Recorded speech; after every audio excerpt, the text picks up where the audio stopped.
아버지가 이제 곧 은퇴하시는데 서울에 좀 거주하시면서 월세도 받을 수 있는 그런 다가구 어디 좀 없을까요? 자, 그러면 지금 아버님이 은퇴하신다고 말씀하셨다, 그렇죠? 근데 이제 다가구 다중주택이라는 것은 몇 개층까지 허용되죠? 3개층입니다. 3개층까지 허용되죠. 근데 서울에서 3개층이 허용되는 다가구 다중주택이 1개층이 주인 세대가 되어버리면 어떤 단점이 있을까요? 수익률이 너무 안 좋아질 것 같습니다.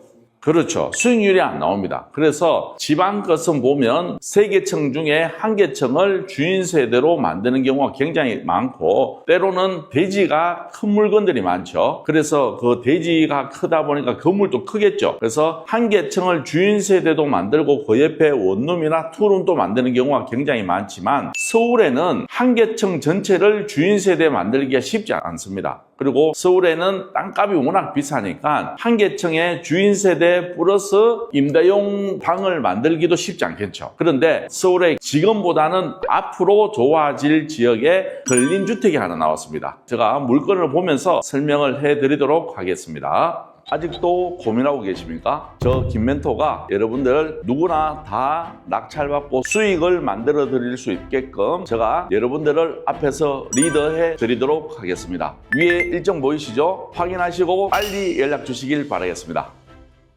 자, 이 물건은 서울 금천구 독산동에 있고 토지가 68평입니다. 서울에 있는 다중주택, 근린주택이 통상적으로 30평에서 50평 사이에 대지 평수를 많이 분포해 있지만 해당 물건은 68평이나 있는 대지가 넓은 주택입니다. 그리고 건물 면적은 188평에 감정가는 24억 6,700, 그래서 한번 유찰돼서 19억 7,300입니다. 보시는 것처럼 건물은 멀쩡하게 잘생겼죠. 그리고 몇 년식이에요? 19년식입니다. 19년식이고 보시는 것처럼 지하 1층, 1층, 2층, 3층, 4층으로 구성되어 있고 4층에는 보시는 것처럼 전용 23평, 전용 23평이면 이제 아파트 치면 약 30평 정도 되겠다, 그렇죠? 30평 정도 되는 주택을 보유하고 있고 3층에는 6개, 2층 6개, 1층 4개, 지하 4개에서 총 24개의 방으로 구성되어 있는 근린주택이다, 이렇게 보시면 될 것 같습니다. 이제 권리관계도 확인해야 되겠죠? 권리관계도 보시면 처음에 뭘 봐야 됩니까? 말소 기준 권리를 봐야 됩니다. 그렇죠. 말소 기준 권리를 봐야 되고 배당 요구 종기일도 같이 봐야 되겠죠. 그리고 확정일자도 봐야 되겠죠. 그렇게 했을 때는 해당 물건은 권리상 전혀 없는 물건입니다. 그리고 등기를 봐야 되겠죠. 말소 기준인 2020년 2월 28일 밑에 있는 모든 권리는 소멸된다. 그래서 내가 책임져야 될 거는 전혀 없는 권리상 깨끗한 물건입니다. 그러면 건물이 있는 것은 또 뭘 봐야 됩니까? 그렇죠. 건축물 대장을 보셔야 됩니다. 그러면 건축물 대장을 보도록 하겠습니다. 건축물 대장을 보시면 호수는 총 몇 개? 20개 호가 있죠. 지하 1층은 단독주택, 다중주택으로 되어 있고 1층은 뭘로 되어 있어요? 거린생활시설 사무소로 되어 있고 2층, 3층, 4층은 다중주택으로 되어 있습니다. 그런데 공부에는 사무소로 되어 있지만 좀 전에 현황은 뭘로 되어 있었죠? 방으로, 원룸으로 만들어져 있었죠. 그렇게 해서 지금은 위반으로 안 걸려 있지만 앞으로 걸릴 가능성도 있는 물건이다. 하지만 여러분들이 이거 가지고 금리하실 필요는 없어요. 왜냐하면 서울에서는 해당 층에서 월세를 받으면 이행강제금 내는 것보다는 월세 수익이 훨씬 크다 이 말이에요. 그래서 차라리 해당 물건처럼 이렇게 위반으로 만들어져 있는 게 우리한테는 훨씬 더 유리하다 생각하시면 됩니다. 그런데 얘들은 건물 자체의 위반이 아니고 겉으로 보기엔 표시가 납니까 안 납니까? 안 나죠. 그렇기 때문에 우리한테는 장점이 될 수 있고, 그 대신 내가 명도할 때 지금 점유자하고 잘 관계를 유지하면서 명도를 하신다 그러면 크게 무리 없이 지금처럼 위반 건축물 안 걸리고도 계속 유지할 수 있는 물건이다, 이렇게 보시면 좋을 것 같습니다. 그러면 위치도 한번 봐야 되겠죠. 우리는 주소가 금천구 어디죠? 독산동이죠. 이 일대 제일 이슈는 뭘까요? 신안산선입니다.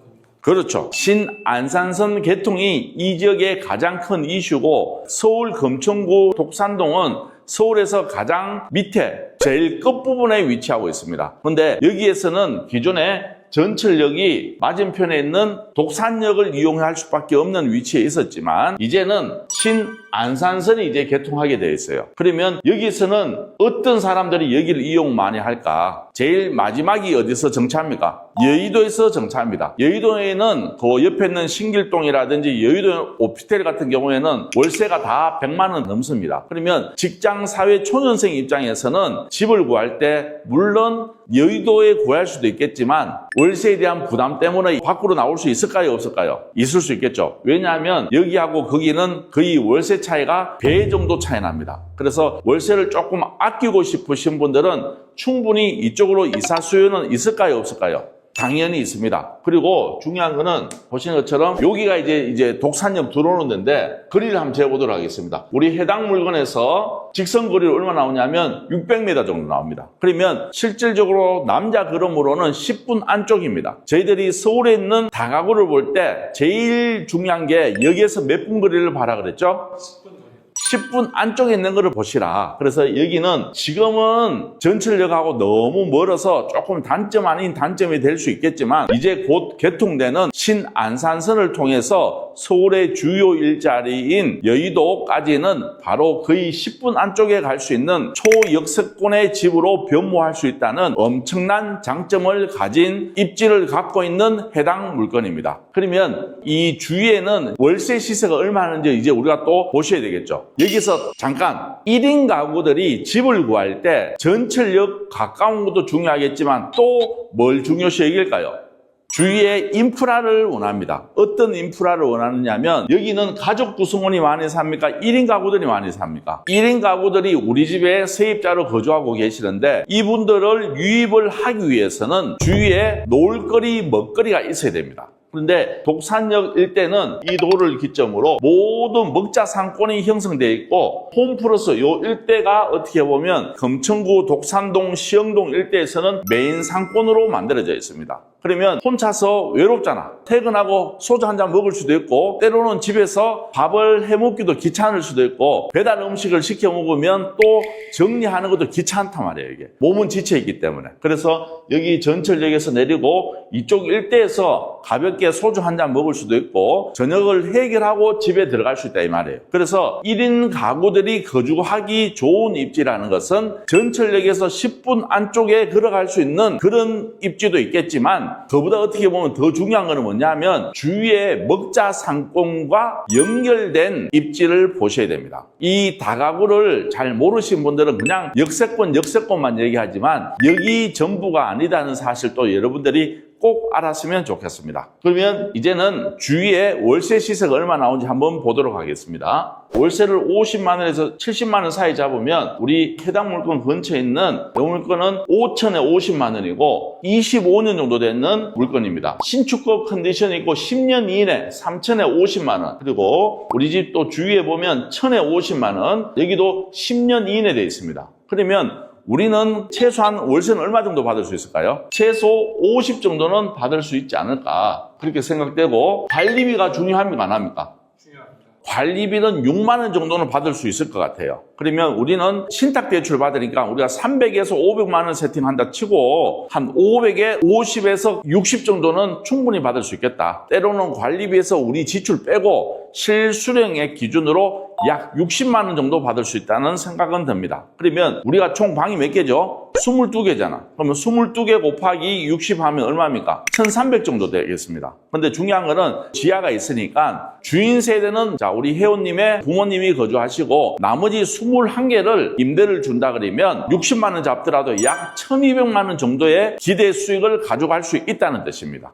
이해되시겠죠? 그러면 월세 수익률표를 통해서 우리가 어느 정도 입찰가를 쓰면 되는지 어느 정도 내 자금이 필요한지 한번 보도록 하겠습니다. 아직도 고민하고 계십니까? 저 김멘토가 여러분들 누구나 다 낙찰받고 수익을 만들어 드릴 수 있게끔 제가 여러분들을 앞에서 리더해 드리도록 하겠습니다. 위에 일정 보이시죠? 확인하시고 빨리 연락 주시길 바라겠습니다. 감정가는 24억 정도고 최저가는 19억 정도죠. 매매 시세는 그냥 감정가를 기준으로 한번 해보도록 하겠습니다. 총 보증금은 500만 원 곱하기 22개니까 20개 잡으면 얼마입니까? 1억이죠. 너프하기 1억을 잡아주세요. 월세는 60만 원 곱하기 21개니까 20개 잡고 1,200만 원 잡아주시면 될 것 같아요. 그리고 입찰 비용은 최저가 기준인 19억 정도 잡아주시고 정액은 3천만 원, 이전 비용은 총 4% 잡아주시고 명도 비용은 필요 없습니다. 대출 비율은 이게 걸린 주택이니까 기본적으로 80% 이상은 나오지만 그냥 80% 잡도록 하겠습니다. 연간 이자율은 몇 프로? 한 5.1% 한번 잡아보도록 하겠습니다. 그래서 엔터를 치면 19억 9천 봅시다. 우리가 19억 9,900이 입찰가를 쓰면 이전 비용은 7,960만 원이고 대출은 15억 9천이 나오고 연이자는 8,100만 원, 대출 월이자는 얼마입니까? 670만 원 나옵니다.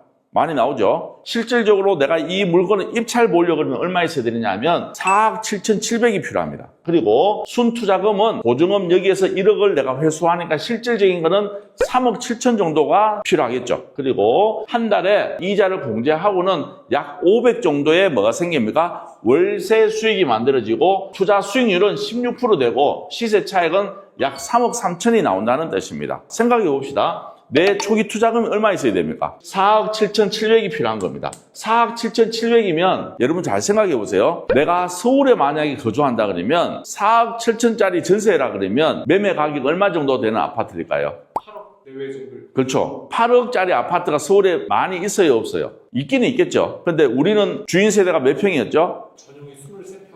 전용 23평이면 실제적으로 아파트 치면 30평형 되는 거예요, 이게. 5억이 있다 그러면 이런 물건을 하실 수도 있고 중요한 거는 한 달에 월세가 얼마 나옵니까? 약 500 정도 나온다 이 말입니다. 그러면 내가 만약 퇴직하는 사람 입장이고 이 퇴직 이후에는 소득이 없다는 것을 가정했을 때 물론 국민연금은 받을 수 있겠죠. 근데 국민연금 받으려면 이제 65세까지 기다려야 됩니다. 그런 것을 감안했을 때는 서울에 전세를 살 수 있는 자금으로 내 건물도 보유하고 소유하면서 한 달에 약 500만 원 정도의 월세 수익을 받으면서 내가 거주할 수 있는 이런 물건은 굉장히 귀한 물건입니다. 이해되시겠죠? 이런 물건을 여러분들이 하신다 그러면 노후에 자식들한테 눈치 안 보고 임대 소득을 통해서 내 노후를 편안하게 즐길 수도 있고 때로는 자식들한테도 조금 도와줄 수 있는 그런 부모로 살 수 있는 해당 물건입니다. 이런 물건을 하려고 그러면 우리가 레버리지를 활용 안 한다 그러면 보통 서민들이 꿈도 못 꿀 수 있는 물건입니다. 하지만 저희들처럼 경매를 배운다 그러면 경매로서는 이렇게 레버리지를 이용해서 건물도 보유하고 내가 여기서 거주하면서 월세 수익까지 만들 수 있는 아주 괜찮은 물건입니다. 그래서 여러분들이 경매를 배워야지만 이런 물건을 하실 수가 있고 그래야 여러분들 노후가 굉장히 편해질 수 있다. 그리고 마지막으로 이 물건의 셀링 포인트는 지금보다는 앞으로가 좋아질, 지금은 여기서 너무 많이 떨어져 있지만 앞으로는 초역세권의 매물이 될 수 있는 다중주택이고 그리고 주인 세대를 갖고 있는 보유하면서 거주하면서도 수익을 갖고 갈 수 있는 아주 훌륭한 매물이라는 것을 여러분들이 꼭 기억하시면 좋겠습니다. 자, 2025년도에도 이렇게 훌륭한 물건을 여러분들한테 소개시켜드리고 여러분들의 경제적 자유를 가는 길에 조금이나마 도움이 될 수 있는 더 낙찰 옥션이 되도록 하겠습니다. 지금까지 더 낙찰 옥션의 김멘토였습니다. 감사합니다.